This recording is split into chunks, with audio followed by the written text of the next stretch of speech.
have seen on your webpage that you also have written textbooks for children on apologetics. Could you tell us a bit about that, and why offer teaching on apologetics for children and teenagers? A few years ago, I was contacted by an Australian Sunday school teacher who said, I have adapted your material to teach my 8 to 10-year-olds. And I'm teaching them the Kalam cosmological argument, the ontological argument, and so forth. And he sent me a series of these fill-in-the-blank worksheets that these little children had completed. And honestly, I was astonished. These little children were learning how to share the ontological argument, and they were talking about possible worlds and existing in all possible worlds and being the greatest possible being and so forth.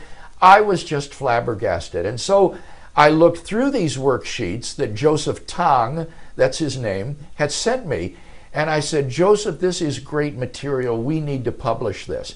And so I suggested some refinements. We revised all of the worksheets and then put them together in the form of a book called The Defense Never Rests, which is aimed at training children in the defense of the faith, and then have a teacher's handbook to go with this to explain to the teacher how to teach this material to youngsters. But honestly, I think this material is good right up through adults. I think if an adult can swallow his pride and do a fill-in-the-blank worksheet, he would find these to be very instructive and very helpful.